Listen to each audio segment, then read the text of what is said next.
Los Analytics Translator pues están teniendo mucho más protagonismo y de cara al negocio pues son los más útiles, ¿no? Porque efectivamente monetizan todo lo que tiene que ver con la data, ¿no? O sea, Sí. van directo al aporte, al valor al negocio.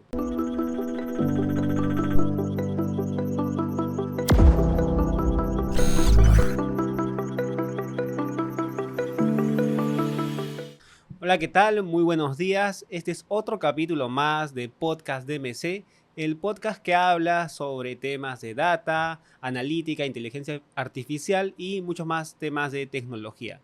El día de hoy tenemos un gran invitado, es José Ortega. Bienvenido, Gracias, José. Johnny. José tiene una amplia experiencia en el mundo de la banca, BCP concretamente, el banco más grande aquí de Perú, y ha estado pues entre áreas de analítica, riesgos. El día de hoy pues es líder Nerf Center del BCP, y ahí nos va a comentar un poco José de qué trata su función y bueno, toda su trayectoria. Bienvenido nuevamente, José. Gracias, Johnny. Un gusto. Eh, gracias por estar aquí. Cuéntanos un poco, José, cómo así te involucraste en el mundo de la analítica. Has estado pues en distintas posiciones como chapter leader de Analytics Translator, en áreas de riesgo. Cuéntanos digamos que Desde el inicio. desde el inicio. Tú eres economista de profesión. Sí. O sea, de hecho, yo caí en el mundo de Analytics casi de casualidad. Porque Ujú. digamos, yo soy economista y soy graduado de la Pacífico. Ahí nomás saliendo de la universidad entré a trabajar al BCP. De eso hace ya casi 24 años. Y después de dar un par de vueltas por el banco buscando mi espacio, me dicen, oye, hay una oportunidad para un modelador de datos estadísticos, ¿no? Hacer Ujú. modelos estadísticos. Digo, ok, yo estudié economía en la Pacífico, la parte econométrica es muy potente en la Pacífico, ok, sé hacer modelos, puedo Claro. hacerlo, ¿no? Entonces, comencé con eso, o sea, siendo, si quieres, el asistente junior que hacía, digamos, ayudando a hacer los modelos estadísticos. Estamos hablando del año 2002 ya. Yo hacía modelos de propensión de compra, hacía modelos de fugas de clientes, hacía modelos, el típico, la clusterización, de segmentaciones, ¿no? Entonces me dedicaba a eso, a hacer O modelos. sea, que digamos que en esa época, o sea, el término data science, o sea, no No es de hace existía, mucho, claro, no. no es de hace mucho, De o hecho, sea, de hecho, el término en esa época era data mining, claro, era data ¿no? mining A mí y me decían que prácticamente tú eras un data yo scientist, era ¿no? un data miner, De un data miner, yo era un claro. minero de datos, digamos, ¿no? Ajá. No, data science no existía. Claro, no Data science no existía. existía, ¿no? Y de hecho, todo el mundo hablaba de data mining y las analogías eran así, los datos son una montaña de Claro, tierra y tienes que entrar a buscar las pepitas de oro en la data, digamos. Data exactamente. miner, Ajá. ¿no? Entonces, de hecho, la herramienta que usábamos era el miner, digamos, ¿no? El SAS El miner. SAS miner, digamos, Ajá. ¿no? Entonces, toda la terminología estaba alineada a eso, digamos, ¿no? Claro. Entonces, en el mundo del CRM y de los modelos me quedé 10 años, ¿no? Hay una consulta. ¿Qué Sí. tan complejo es para un economista justamente migrar, o no tanto migrar, pero qué tan difícil es captar este rol, este perfil de data miner, o en este caso data scientist, porque la función ahora Sí. digamos que es más de un data O sea, scientist? te diría que es bastante fluido. De hecho, un ingeniero estadístico tiene más herramientas, más técnicas que un economista, de todas maneras, ¿no? O sea, digamos, cosas más avanzadas, más sofisticadas, estadísticamente, en Ujú. herramientas, en técnicas, ¿no? Pero yo te diría que, digamos, lo que el economista tiene es que entiende la lógica detrás de, digamos, ¿no? Ujú. Y creo que es un tema bien importante a la hora de hacer en general analytics. Salvo el ingeniero estadístico, hoy día data scientist, que él sí tiene que saber pues, hasta el último tornillo, de dónde viene, cómo se ajusta, y la terminología, y los algoritmos, y todas esas cosas avanzadas. Salvo ese perfil de data scientist, yo diría que todos los demás basta con que entiendan cómo funciona. O sea, cómo Claro. funciona, cómo se hace, y no necesitas entender al mínimo detalle. Entonces, para lo que hacíamos en esa época, en los años 2000, claro, un economista se bandeaba bien, porque de hecho Ajá. las herramientas también te ayudan mucho, digamos, a paliar cualquier falta de conocimiento muy, muy técnico, digamos, ¿no? Ujú. Sí. Y luego pasaste esta posición de data scientist y fuiste... O sea, yo me quedé 10 años haciendo CRM, pero digo, cuando yo entré era el analista junior haciendo los modelos y cuando me fui era el encargado del equipo, digamos, ¿no? Y de hecho yo yo dejé armado dos equipos, ¿no? Había un equipo que era el equipo de marketing analítico, le decíamos, que era el equipo que hacía modelos, ¿no? Un equipo de 3, 4 personas que se dedicaba a hacer modelos, y el otro equipo que era el equipo de campañas, ¿no? Que es, si quieres, toda esta maquinaria de generar ofertas comerciales para los clientes, pero no el masivo, sino el targeteado, el uno a uno, ¿no? Donde el banco te llama por teléfono o te manda un mensaje de texto o un correo. Un marketing dirigido. Marketing dirigido con base de datos y con una oferta personalizada para el cliente, digamos. Entonces yo dejé armados esos dos equipos que trabajaban en tándem, ¿no? Uno generaba los modelos, uno generaba las ofertas, el otro generaba los modelos y los juntabas para priorizar lo que se llamaba en esa época el Next Best Action, ¿no? Claro. O sea, yo tengo una serie de ofertas para los clientes y tengo clientes, ya, pero ¿qué le digo a cada uno, ¿no? ¿Le ofrezco la tarjeta, le ofrezco la cuenta de ahorros o le llamo por su cumpleaños porque le toca? Ya. Entonces había un motor que trataba de optimizar qué era la siguiente mejor acción para el cliente, digamos, ¿no? Eso lo creamos nosotros, te estoy hablando ya 2007, 2008, digamos, ¿no? Y me quedo hasta el 2013, en el que cambio, ahí sí cambio totalmente de rol, de rol, y me voy a riesgos, ¿no? Entonces, claro, en el mundo del CRM mi rol era tratar de vender, apoyar a la parte comercial, vender más saldo, más cuentas, más utilidad. Me voy al lado de riesgos y siempre la broma era que me había pasado al lado oscuro, digamos, ¿no? Claro, es la típica, ¿no? Dentro de la banca está riesgos del lado oscuro que te frena la parte comercial, entre comillas, sí, ¿no? Sí. Entre comillas, ¿no? Pero de hecho las bromas eran, claro, entre los amigos que dejé, me dijeron, te has pasado al lado oscuro. Entre la gente de riesgos era, te hemos rescatado del lado oscuro, ¿no? Y ahora has venido a la luz, ¿no? Ahora has venido a ser banca de verdad. Exactamente, ¿no? Porque de hecho la gestión de riesgos es una capacidad core de la banca, digamos. Es el core de la banca, ¿no? O sea, captar, o sea, es banca for dummies, ¿no? Es captar depósitos y prestarlos, ¿ya? Entonces, esa actividad de prestarlos, el banco asume un riesgo, ¿no? El riesgo de que no te paguen. Entonces, finalmente, el core del banco es saber distinguir a quién le presto para que me pague. Entonces, exactamente. Entonces, digamos, la gestión de riesgos fue muy, muy interesante para mí. De hecho, yo llegué a riesgos sin saber casi nada.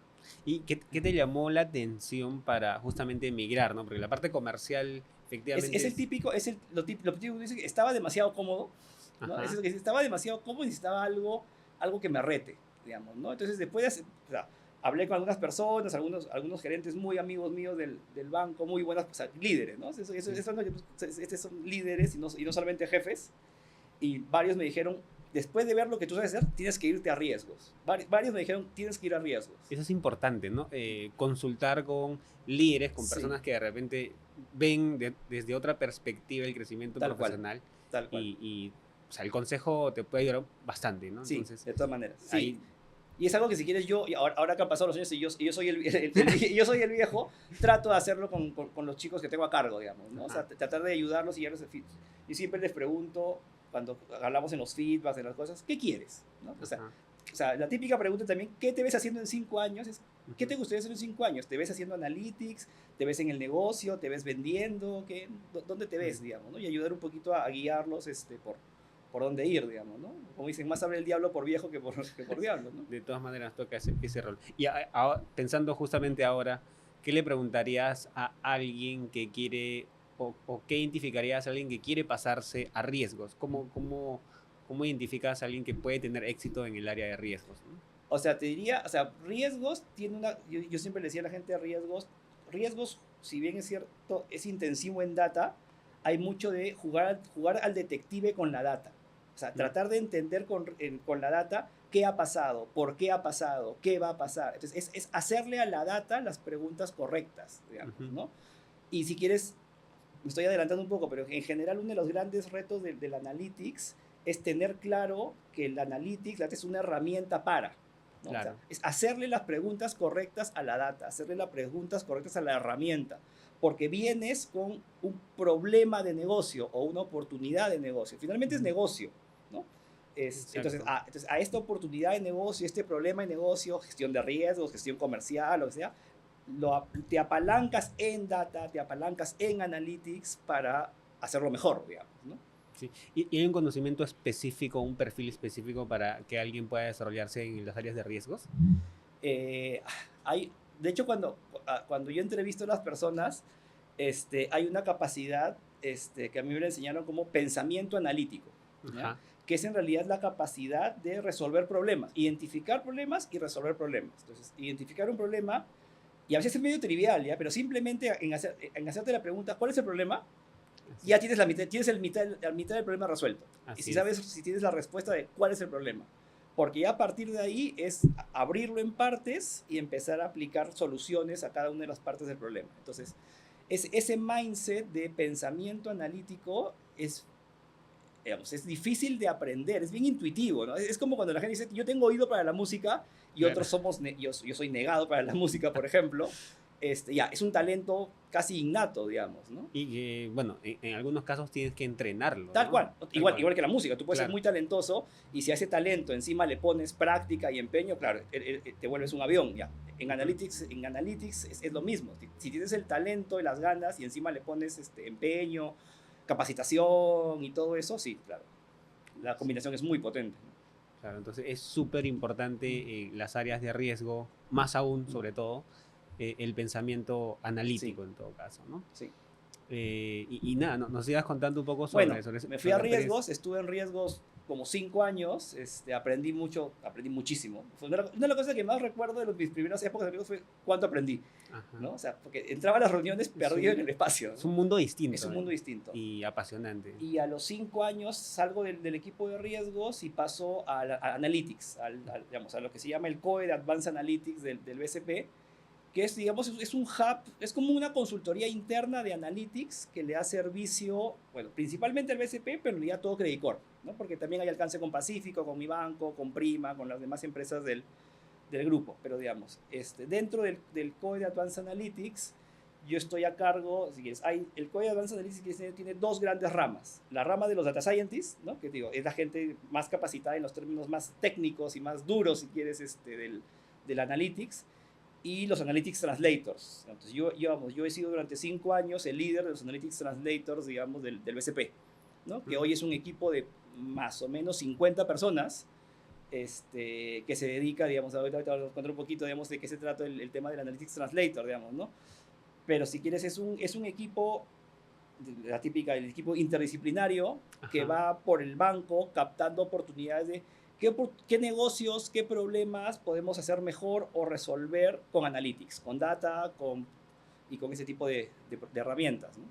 Claro, ahora mismo los Analytics Translator pues están teniendo mucho más protagonismo y de cara al negocio pues son los más, digamos que, son los más útiles, ¿no? Porque efectivamente monetizan todo lo que tiene Sí. que ver con la data, ¿no? O sea, Sí. van directo al aporte, al valor al negocio, pues, ¿no? Eso es bien importante porque, digamos, uno de los temas, en algún momento lo conversábamos antes, ¿no? Gartner, hay una estadística de Gartner, ¿no? Esta gran empresa, esta gran consultora mundial de analytics, ¿no? Que siempre dice, una de sus cosas más llamativas es, la mitad de los proyectos analíticos Claro. se botan, o sea, no llegan a buen puerto, se truncan, plata botada, digamos, ¿no? Y una de las cosas claves del asunto es que uno no hace analytics por hacer analytics, digamos, ¿no? Y muchos proyectos fracasan porque tienes una solución buscando un problema. Y Ajá. no al revés. Y no es un problema en el que, mira, tengo ese problema, usemos data, usemos analytics, hagamos lo que se llama hacer una solución data-driven para tratar de llegar, digamos, a algo mejor. La receta para el fracaso es, uy, mira esta herramienta, qué bonita, a ver en qué la uso, ¿no? Entonces, a veces pasa, y ha pasado en los últimos 2, 3 años, ahora es la IA, ¿no? ChatGPT. Exactamente. ¿No? Entonces, o sea, tengo la inteligencia artificial y ahora cómo la uso, sí. ¿no? O sea, Y a veces, digamos, suena anécdota, pero es verdad. A veces te encuentras con gente que, digamos, ¿no? Que te dice, oye, hay que usar ChatGPT en el negocio. Ya, bacán. ¿Para qué? No sé, pero hay que usarlo. hay que usar la IA. Claro, hay que usar la IA. ¿Para qué? No importa, todo el mundo lo está usando. Claro, Así que tenemos que exactamente. usarla, ¿no? Ya, esa es la receta para el fracaso. Claro. Porque no tienes claro cómo lo monetizas. Claro, ¿no? cómo aporta valor. Cómo ¿no? aporta valor, exactamente. ¿No? Y muchas veces se invierte en inteligencia artificial o en alguna tecnología y esta pues puede generar alguna mejora, Sí. pero al final es muy costosa. Tal Muy cual. costosa en recursos, en dinero, en inversión. Y ahora que mencionas lo de los costos, lo que ha surgido el último año y medio, 2 años, bueno, en el Perú, año y medio, 2 años, en el mundo un poquito antes, el tema de cloud, ¿no? Ajá. Computación en cloud y ahora pues todo está en la nube Y un tema bien importante es lo que se llama FinOps, ¿no? Financial Ops, de poder hacer, o sea, antes tú tenías tu servidor, ¿no? Tu servidor, tu fierro en tu oficina, Claro. en tu centro de sistemas, y era un costo hundido. Entonces, Sí. todo lo que tú quieres hacer de analytics ya está, digamos, como que ya habías hecho la inversión, ahora simplemente explota el fierro en el que has invertido, ¿no? Claro. Costo hundido. Ajá. Ahora que todo es cloud, todo es marginal. O sea, te Ujú. cobran por consulta, te cobran por comando, te cobran por data que sube, data que baja. Entonces, supuestamente es más eficiente y es más barato, pero si no lo sabes hacer y mandas un query de millones de registros, puedes gastarte literalmente miles de dólares en semanas, ¿no? Claro. Cuando antes era simplemente tu servidor, ¿no? Exacto. Entonces, estas cosas nuevas que van saliendo, la IA, cloud, son como que palabras claves que todo el mundo escucha y a veces la gente se pone nerviosa. Uy, tenemos que hacerlo. No, no, tranquilo. O sea, ¿cuál es el problema? Ajá. Y sobre ese problema hagamos problem solving y busquemos, oye, mira, sí, necesitamos hacer analytics, necesitamos una IA. Vamos a cloud, sí, porque hay un problema de negocio. O sea, el basic siempre va a ser tu negocio. O sea, ¿cuáles son los basics de tu negocio? ¿Dónde está la plata? Ya, Exactamente. ok. Entonces, acá está la plata, hagamos más, hagámoslo mejor con estas herramientas, digamos, y no al revés. Claro. Entonces, esa función del Analytic Translator es sumamente importante y puede detectar justamente todas estas casuísticas, pues, ¿no? Sí. O sea, es mucho más sencillo de detectar, ¿no? Y como dice el nombre, o sea, el nombre de Translator me parece bien, bien acertado porque es una persona que está al medio entre el negocio y el data scientist, ¿no? O sea, porque estas son dos personas, negocio y data scientist, que hablan lenguajes distintos, ¿no? El data scientist sabe de Gini, sabe de algoritmos, sabe de herramientas, de base de datos, pues es muy, muy capo, pero no sabe negocio, ¿no? Y el equipo de negocio, obviamente, sabe su negocio, sabe dónde está la plata, pero no tiene ni idea qué algoritmo hay que usar, cómo organizo una base de datos, cómo tiro las tuberías para que la data vaya de un punto al otro. Ya, el translator va al medio. Dice, ya, señores, ¿cuál es tu problema? Ya, tu problema es este. Ya, vamos a hacer esta herramienta y está en ese ida y vuelta de, oye, vamos a hacer esto para este problema, lo solucionamos así, vamos a pilotearlo, midamos cuánto estamos mejorando con esta herramienta nueva, ¿te sirve, no te sirve? Gestión del cambio, que a veces el tema de la gestión del cambio de las personas muchas veces es el punto más difícil de un proyecto de analytics. Claro. Incluso a veces en el tema de inteligencia artificial, el problema más importante es la inteligencia humana y no la artificial, digamos, ¿no? Con lo que tienes que estar luchando. Sí, o sea, por eso que, o sea, cualquier proyecto de inteligencia artificial, pues, no va a tener éxito si es que efectivamente no aplicamos la inteligencia humana, pues, ¿no? Una curiosidad sobre los Analytics Translator. Me han mencionado que están en el medio entre, digamos, que los data scientists y la gente de negocio. Y provienen de ambos perfiles, ¿no? Sí. ¿En cuál crees que va a tener o tiene más éxito? Si proviene de un perfil más data scientist o un perfil más de negocio. Yo diría que depende más de la persona más que de dónde viene. Porque si he visto de los dos. O sea, he visto personas que, por ejemplo, su carrera es informática, ¿no? Su carrera es informática, su maestría es estadística. O sea, bien técnicos, ¿no? Bien heavy, bien duros en lo techy. Y van aprendiendo negocio, van entrando a los negocios. Y he visto gente que viene del mundo de los negocios, gente que ha estudiado administración, ingeniería industrial, o sea siempre vemos alguna carrera con algún componente, si quieres, matemático relevante, digamos, ¿no? O sea, administración, economía, alguna ingeniería, típicamente industrial, algo por ese lado, que se van metiendo a la parte tecnológica y se van metiendo a la parte estadística, digamos, ¿no? O sea, yo creo que puedes llegar por los dos lados. Por los dos lados yo creo que puedes llegar. Es más un tema de persona, ¿no? Claro. O sea, de capacidad, digamos, lo que hablamos un rato, o sea, tanto capacidad innata, o sea, con lo que vienes de nacimiento, ¿no? como habilidad, como el esfuerzo que tú le pones en formarte y entender y el punche que le pones, digamos, a lo que haces, ¿no? Sí, totalmente, porque ambos vienen con ciertas fortalezas, sí, ¿no? La persona, y con handicaps. Claro, la persona del negocio viene ya con un mindset más de a ver qué tengo para poder aplicar, ¿no? Sí. Utilizo tecnología, modelos, inteligencia artificial, y va a aprender y se capacita y le va a ser mucho más sencillo pues aplicarlo, ¿no? Y el otro perfil que ya viene del lado tecnológico, conoce la técnica, o sea, a él no lo van a poder engañar, digamos, y aprende negocio. Entonces, digamos que ambos perfiles tienen pues sus Y otra cosa bien fortalezas. importante es, claro, cuando uno comienza a tener un equipo que quiere hacer analytics, claro, a ti te gustaría tener a alguien que lo sepa todo, ¿no? O sea, si quieres, alguien que ya esté listo, ¿no? Y muchas veces lo que nos pasa a nosotros en el banco es que nunca contratamos, o sea, ya no buscamos así, o sea, nunca contratamos a alguien que haga check en todas las cajitas, porque no hay. O sea, nos podríamos pasar meses de meses buscando al candidato ideal, perfecto, y no va a llegar nunca. Claro. Entonces, lo que hacemos cuando queremos elegir a alguien es, más o menos, que haga check en la mitad de las cajitas y asegurémonos que le demos capacidad de aprender la otra mitad de las cajitas. Eso es importante, porque sí, pues en cada vez más en las ofertas laborales vemos pues tienen que saber IA, tienen que saber Python, R, sí, SQL, o sea, computación cloud, o sea, claro, o sea, todo, tiene que ser un data full stack. Eso es imposible. Claro. O sea, por experiencia te puedes pasar meses y no vas a contratar al candidato.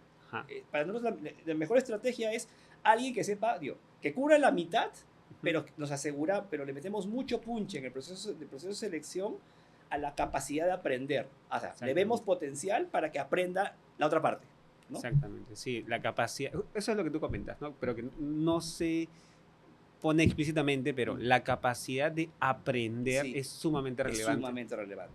Claro, y bueno, hay que identificarla, pues, y solamente se consigue pues en el proceso, digamos, ¿no? Nada, o sea, el equipo es variado, dentro de un grupo de analytics, y bueno, lo que esperamos es que puedan aprender rápidamente estas habilidades, ¿no? Nos estabas contando tu rol como líder del chapter de Analytics Translator y ahora estás en riesgos. Volví a riesgos. Pasaste a riesgos. Sí, con mis amigos me dio la bica. Me dio la bica en riesgos, ¿no? La segunda vez. La segunda vuelta, ¿no? Sí. Sí, ahora estoy en un rol nuevo. De hecho, es un equipo que no existía, ¿no?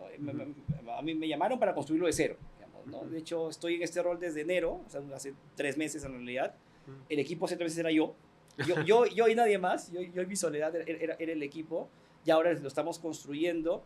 Es un equipo muy enfocado a hacer análisis como segunda línea de defensa, lo llamamos así, digamos, ¿no? La segunda línea de defensa en la gestión del riesgo. O sea, tú tienes equipos especializados, ¿no? Tienes el equipo que maneja riesgos tarjetas, acá.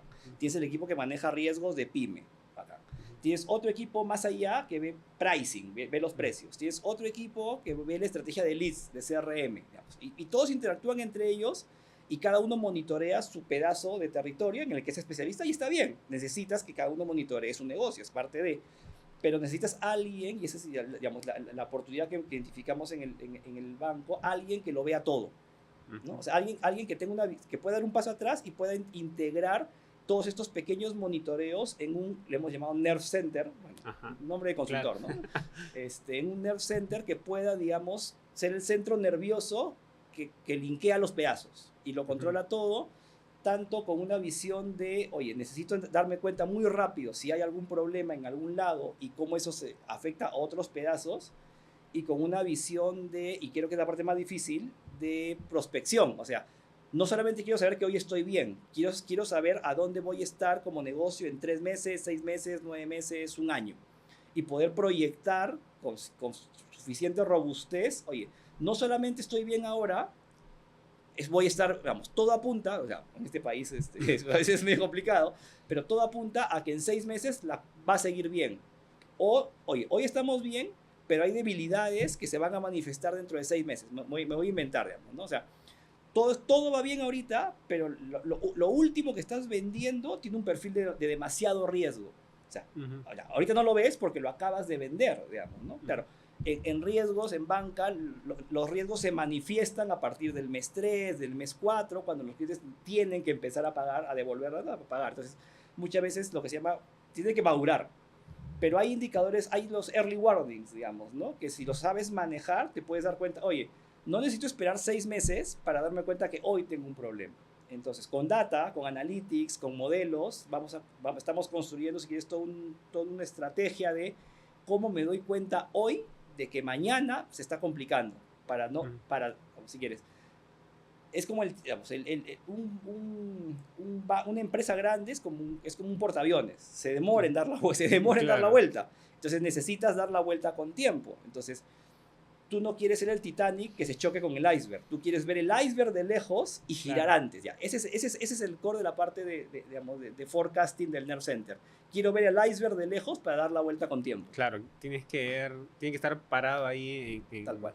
Y tratar de detectarlo lo más antes posible. Tal cual. ¿No? Porque puede ser un riesgo bastante... Y el reto suena relativamente simple, pero ya cuando lo quieres operativizar en la cancha, el reto es grande. Digamos, ¿no? Claro. Porque implica mucho analytics, digamos, ¿no? Y estar constantemente ahí monitoreando. Es mucho de data, ¿no? El procesar la data de forma eficiente, lo que se llama tener productos de datos, data features, digamos, ¿no? Productos de datos ya, si quieres, data precocida. Tener la data ya precocida.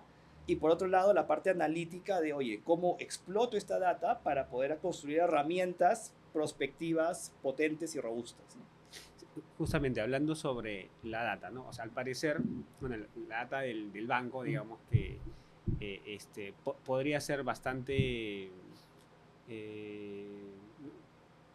o sea, la data es única, digamos, que en todo el banco, la data de los clientes, y has trabajado en el área comercial y has tenido dos experiencias, tu segunda experiencia en el área de riesgos. ¿En qué se diferencia trabajar en un área comercial y en un área de riesgos? O sea, ¿cuáles son las diferencias ahí? Comercial tiene una presión, si quieres, una presión mayor de hay que vender más, hay que ganar más, digamos. O sea, cualquiera que haya trabajado en ventas, en comercial, sabe, digamos, pues, que siempre hay la presión de la participación de mercado, la rentabilidad, las unidades, las metas, el presupuesto.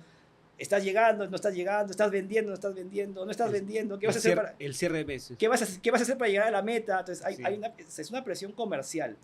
El mundo de riesgos, te diría, es más, no tiene esa presión, está aislado de esa presión, pero tiene picos y valles muy pronunciados de estrés. O sea, por ejemplo, un fenómeno del niño, es época de estrés en riesgos, el COVID. Claro. ¿No? O sea, imagínate pues un banco que ha prestado, tiene miles de millones de soles prestados y de repente nadie trabaja. Claro. O sea, ¿con qué van a pagar? O sea, la época del COVID fue una época de mucho estrés en riesgo. En cambio, en la parte comercial, al revés, en la época del COVID, en la parte comercial no hay pues, simplemente no hay. Entonces nos guardamos y esperamos. No vendemos, claro, no vendemos, no vendemos. Para riesgos, el COVID fue brutal. O sea, porque antes no cobro. Claro. No hay no cobro porque el banco es quiebra. Entonces necesitas inventarte cosas nuevas. Entonces tienen dinámicas bien distintas, digamos, ¿no? Digamos que el estrés va a llegar en las dos áreas. De todas maneras. Pero en momentos distintos. En momentos distintos y con drivers distintos, digamos, ¿no? Claro. O sea, es como tú en tu carro tienes freno y acelerador. Necesitas los dos. Ya, entonces, el acelerador es comercial y el freno es riesgos. No son enemigos. O sea, tú no puedes acelerar. O sea, mejor dicho, tú aceleras con confianza porque sabes que tienes un freno. Así es. ¿No? Si tú supieras que tu freno no funciona, no te atreves a acelerar. Ya. Ese tiene que ser el tándem entre comercial y riesgos. Claro. O sea, riesgos tiene que estar ahí para que comercial pueda acelerar de forma razonable. Con confianza, ¿no? Sí, tal cual. Interesante analogía. Y quería consultarte si tienes alguna experiencia que puedas contar tanto dentro del área de riesgos como el área comercial que haya sido pues un antes y después dentro de tu carrera.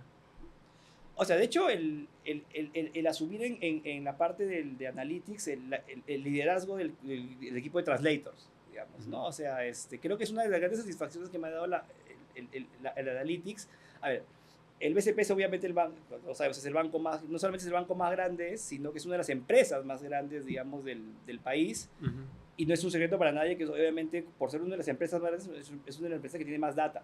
Así es. ¿No? Entonces, el liderar un equipo de 50 personas, digamos, tan potente analíticamente, yo me la juego a que es el equipo analítico más potente del país, sin duda.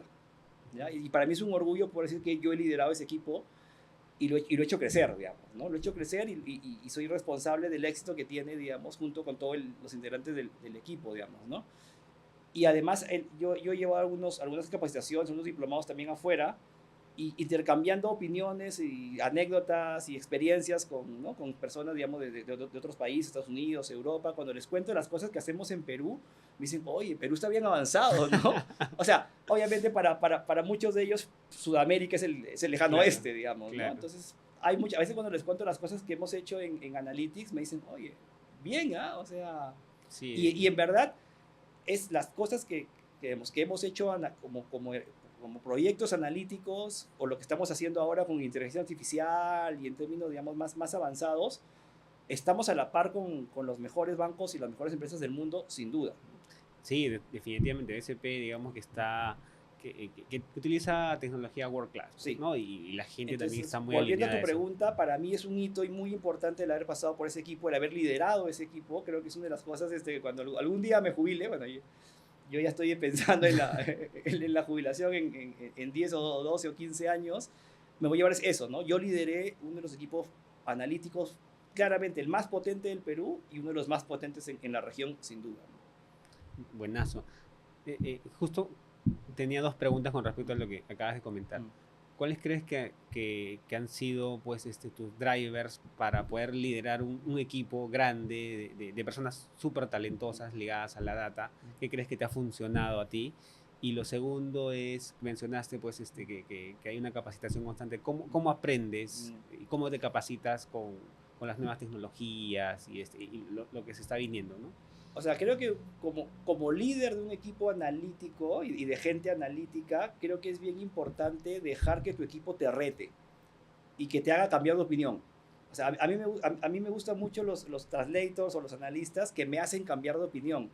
Porque para hacerme cambiar de opinión tienes que tener un sustento. Y un sustento sólido. Entonces, el que me hace cambiar de opinión tiene mi respeto. Ah, ya. Yo estaba equivocado, tú tienes razón, esa es la forma, vamos por ahí. Y eso, si quieres, por un lado, obviamente, a mí me conviene porque mi trabajo sale bien, pero también le das al chico, al analista, un empujón anímico de, oye, yo sé hacer bien las cosas, digamos, ¿no? O sea, el empujón de, soy bueno en esto, ¿no? Y creo que eso es bien importante en un equipo de alto desempeño, o sea, de hecho, digamos, de gente muy talentosa, digamos, ¿no? Y gente que sabe que es talentosa. Entonces, y necesita, digamos, ese feedback de, oye, qué bueno, qué bacano que estás haciendo, y con ejemplos concretos, ¿no? Oye, este análisis, qué potente, esta herramienta, qué buena, oye, este problema que descubriste, un gol, digamos, ¿no? O sea, esa retroalimentación y saber reconocer como líder, oye, este pata me hizo cambiar, ¿no? Nos hizo o me hizo cambiar el rumbo porque no, la estábamos haciendo mal o lo podemos hacer mejor como él dice, digamos, ¿no? Importante lo que comentas, porque efectivamente al equipo talentoso tienes que retarlo Sí. constantemente y va a crecer y se va a Tienes que retarlo y desarrollar tienes ese que poder. reconocerlo. O sea, Ajá. los equipos necesitan sentir que sus líderes reconocen que lo que están haciendo es importante y es potente, digamos, ¿no? Y está bien hecho, digamos, ¿no? Es bien importante. Buenazo, buenazo. Es un tip importante para la gente que está tomando equipos, Tal cual. está tomando este liderazgo de algunos equipos, ¿no? Y lo segundo que te comentaba era cómo aprendes, cómo te gusta capacitarte a O sea, ti por suerte, constantemente. digamos, a ver, digamos, yo en mis épocas, por ejemplo, yo aprendí, por ejemplo, SQL solo. O Ajá, sea, ¿no? Yo tuve que aprender, buscar Google, buscar comandos y aprender SQL solo. El SAS Miner lo aprendí a usar también yo solo, con los leyendo los manuales. Ahora creo que es más fácil, digamos, ¿no? YouTube, hay tutoriales, hay cursos, o sea, hay Coursera. O sea, claro, Coursera es bien potente. O sea, vamos, hay cursos en Coursera que con $50, $60 aprendes R. claro. Y aprendes bien, como para empezar a hacer cosas, ¿no? Y también tenemos DMC, por si acaso. También, obviamente. Claro. Ujú. Entonces, sí, o sea, yo diría que hay cursos, por suerte, para todos los bolsillos y para todas las aspiraciones. Digo, tienes el cursito de Coursera de un mes, $50, en el que aprendes R y ya sabes cómo hacer R y cómo correr una regresión y cómo hacer tus gráficos y tus tablas dinámicas en R. Y tienes, digamos, las maestrías o tienes los cursos. Yo he llevado un par de diplomados en Berkeley, en California. Ya, obviamente la inversión es mayor, pero también, digamos, el roce y la calidad, digamos, de la enseñanza, digamos, ¿no? Entonces, hay para todos los bolsillos. Entonces, y yo creo que conforme uno va creciendo en su carrera, nunca dejes de aprender. Sí. O sea creo que por más de que uno tenga 10, 15, 20, 25 años, sobre todo en estos temas de analytics, siempre tienes que ser un estudiante. O sea, mentalidad de que siempre tengo algo que aprender. Y creo que lo que ha pasado en los últimos 2 años con la IA es una prueba clara de que nunca dejas de aprender. O sea, hace 2 años nadie hablaba de ChatGPT, nadie hablaba de cloud, nadie hablaba ¿no? de Gen AI, no existía. Y de repente, ¡pum!, nos cae esto y todo el mundo, oye, tenemos que aprender esto. Y yo estoy seguro que dentro de 2 o 3 años vamos a estar hablando de algo que ahorita no existe y ni se nos ocurre que existe y va a ser, oye, no, ahora tengo que aprender esto otro que ha salido. Y así va evolucionando, ¿no? O sea, nunca dejar de estudiar. Exactamente, o sea, efectivamente, como tú dices, no todos o sea, podemos capacitarnos desde costo cero, entre comillas, porque está toda la información que está en internet, en YouTube, digamos que hay un mundo por explorar, va a depender de cuánto querramos invertir y nuestro tiempo, ¿no? Tal cual. Regularmente lo que menos cuesta nos genera más tiempo de O sea, a mí una vez alguien me dijo, el tiempo es cuestión de prioridades. Ajá. ¿No? O sea, no es que te falte tiempo, es que no tienes tus prioridades claras. Así y esos revolcones mentales que a veces te da alguien muy sabio, digamos, ¿no? Claro, exactamente, ¿no? O sea, pasa que mucha gente, una herramienta tan sencilla, ¿no? ¿Sabes qué? Necesitas conocer Python porque en todos los trabajos te lo piden. Y la gente no aprende hasta que está en una entrevista y le dicen, ya, ¿sabes qué? De acá a 3 días viene la prueba técnica. Y la prioridad en ese momento, obviamente, es aprender todo lo que pueda, claro. pues, ¿no? Sí. Entonces, es mejor estar preparado y permanentemente, pues, capacitado, ¿no? Tal cual. Y hablabas esto de la IA. Para ti, ¿qué tecnologías van a cambiar un poco nuestros roles o se van a seguir pues afectando el rol de las personas que están dedicadas a data y analytics? A ver, yo creo que la IA va a potenciar mucho al humano. O sea, sobre todo en términos de analytics, yo no creo que la IA vaya a reemplazar a los translators, a los scientists, o a los data engineers, o a todos los data relacionados. Yo creo que más bien lo que va a hacer es nos va a volver mucho más productivos, ¿no? O sea, ya hay herramientas como Copilot en el que el data engineer de repente multiplica su productividad si es un data engineer junior, multiplica su productividad por 2 o por 3, los más seniors por 1.4, 1.5, pero igual multiplicas, digamos, ¿no? Entonces yo creo que la IA para Analytics va a ser eso, va a ser, digamos, que las personas que nos dedicamos a esto hagamos más rápido, más potente y mejor, ¿no? O sea, hay otras actividades realmente más mecánicas en las que simplemente la IA termina reemplazando trabajos y personas, sí, pero creo que en el mundo de data y analytics es al revés, creo que nos va a repotenciar mucho. Sí, y bueno, se vienen las tendencias, ¿no? O sea, a cada vez utilizar más la tecnología, la IA, los agentes este año y viene más desarrollos de inteligencia artificial, ¿no? De verdad que ha sido un honor tenerte aquí. Ha sido un gusto, José, ha sido muy divertido. Sí, muy interesante la conversación, tus experiencias. Tenía 2 preguntas finales. Sí. Uno, ¿cuáles son justamente tus planes en los siguientes años como profesional y como persona?